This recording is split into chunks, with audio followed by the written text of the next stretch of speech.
Best our Honorable Minister for HRD, Sri Nara Lokesh Garu, to address the gathering.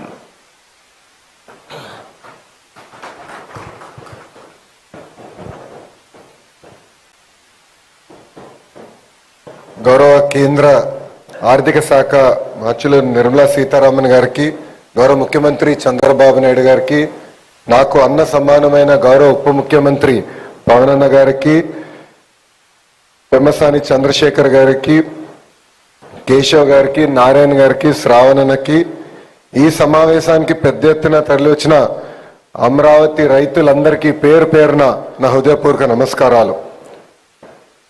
దేవతల రాజధాని అమరావతి, రైతుల త్యాగం అమరావతి.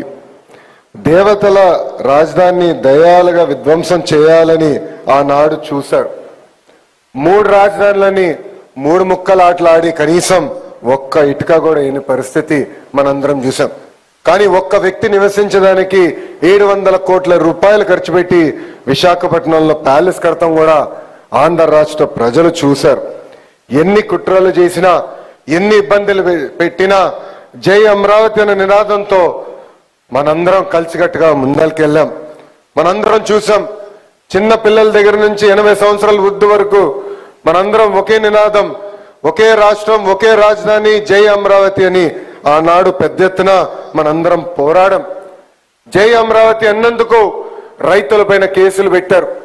మహిళలు ఏకంగా పోలీసు బూటులతో ఆనాడు తంతం కూడా మనందరం చూసాం. 1631 రోజులు అమరావతి ఉద్యమం నడిచింది. 2000 మంది 270 మంది రైతులు వాళ్ళ ప్రాణాలు కోల్పోతాం కూడా చూసాం. సుమారుగా 3000 మంది రైతుల పైన ఆనాడు కేసులు పెడతాం కూడా మనందరం చూస్తాం జరిగింది. కానీ ఆనాడే చెప్పాం, ఆపేసే దానికి అమరావతి ఎవరో ఇంట్లో స్విచ్ కాదు, ఇది పవర్ఫుల్ ప్రధానమంత్రి నరేంద్ర మోడీ గారు శంకుస్థాపన చేసిన అమరావతి అని.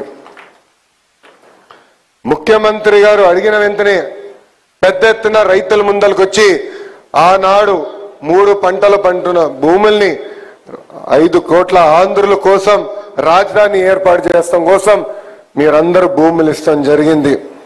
అందుకే ఈరోజు కూటమి ప్రభుత్వం ఏర్పడిన తర్వాత, ప్రజాప్రభుత్వం ఏర్పడిన తర్వాత ఒకే రాష్ట్రం, ఒకే రాజధాని, అది అమరావతి, కానీ అభివృద్ధి వికేంద్రీకరణ చేసి చూపిస్తామని హామీ ఇస్తాం జరిగింది. ఇప్పుడు గౌరవ మంత్రి నారాయణ గారి ఆధ్వర్యంలో అమరావతి పనులు కూడా జెట్ స్పీడ్ లో జరుగుతాం, మనందరం కల్లారా చూస్తున్నాం. స్త్రీ శక్తి అంటే నాకు గుర్తొచ్చే మొదటి వ్యక్తి గౌరవనీయులు నిర్మలా సీతారామన్ గారు. ఇప్పుడు చూడండి మేడం గారు ఎంత ప్రశాంతంగా ఉన్నారు. కానీ అదే వ్యక్తి పార్లమెంట్ లో ఒకసారి మనందరం చూడాలి. ప్రతిపక్ష పార్టీలు అబద్ధాలు చెప్పేదానికి ప్రయత్నిస్తే వాళ్ళకి చుక్కలు చూపించే వ్యక్తి గౌరవ నిర్మలా సీతారామన్ గారు. మహిళలు ఎలా ఉండాలో ఆవిడని చూస్తే అందరికి అర్థం అవుతుంది. ఆవిడ రికార్డులు కూడా ఎవరు బద్దలు కొట్టలేరు. ప్రపంచంలో ఎంతోమంది ఆర్థిక శాఖ మార్చులు ఉన్నారు, కానీ మన నిర్మలా సీతారామన్ గారు రికార్డులు బద్దలు కొట్టారు. వరుసగా 8 కేంద్ర బడ్జెట్లు మేడం గారు ప్రవేశపెట్టారు. ఆవిడ జీవితం మనకొక పాఠం. లండన్ లో హ్యాబిటేట్ అనే ఒక హోమ్ డికోర్ స్టోర్ లో ఆమె ప్రొఫెషనల్ కెరియర్ ప్రారంభిస్తే 2008లో బీజేపీలో చేరి అధికార ప్రతినిధిగా రాజకీయ ప్రస్థానం చేశారు. కేంద్ర రక్షణ శాఖ మంత్రి, కేంద్ర ఆర్థిక శాఖ మంత్రి కూడా మేడం గారు అయ్యారు. Forbes magazine the world's 100 most powerful women list ప్రకటిస్తే వరుసగా 6 సార్లు నిర్మలా సీతారామన్ గారు ఆ లిస్ట్ లో నిలబడ్డారు. ఎంత ఎదిగినా సింప్లిసిటీ నేను మేడం గారు చూసి నేర్చుకున్నా. ఇప్పుడు కూడా చేనేత వస్త్రాలే మేడం గారు వేసుకుంటారు. అనేక సార్లు మంగళగిరి చీరలు కూడా మేడం గారు వేసుకుని ప్రమోట్ చేశారు. అందుకే మంగళగిరి ప్రజల తరపున మేడం గారికి నా హృదయపూర్వక ధన్యవాదాలు నేను ఈ సభాముఖంగా తెలియజేసుకుంటున్నా.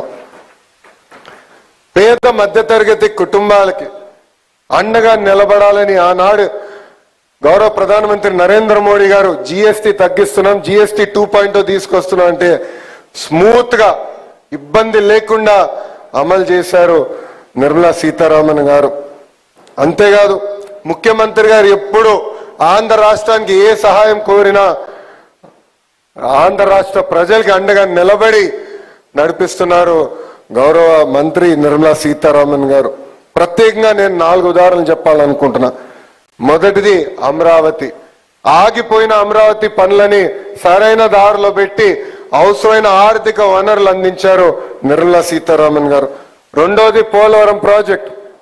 గతంలో రివర్స్ టెండరింగ్ అని కాలయాపన చేసి కాఫర్ డ్యాము అదే విధంగా ఇతర ఇంపార్టెంట్ కాంపోనెంట్స్ డ్యామేజ్ అవుతే దానికి ప్రత్యేక బృందం ఏర్పాటు చేసి పోలవరం ప్రాజెక్టు కూడా సరైన దారిలో పెట్టారు నిర్మలా సీతారామన్ గారు. ఆగిపోయిన విశాఖ స్టీల్ ప్లాంట్ కి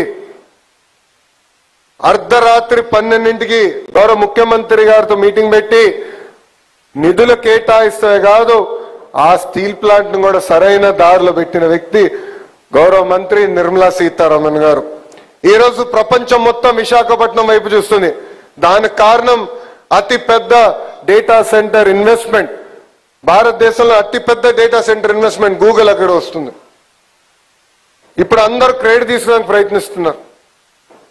కానీ ఆ ఇన్వెస్ట్మెంట్ భారతదేశానికి ప్రత్యేక విశాఖపట్నానికి వచ్చిందంటే దానికి అండగా నిలబడి అవసరమైన భరోసా ఆనాడు అందించారు నిర్మలా సీతారామన్ గారు. ఇట్లా చెప్పుకుంటా పోతే అనేక ఉదాహరణలు ఉన్నాయి.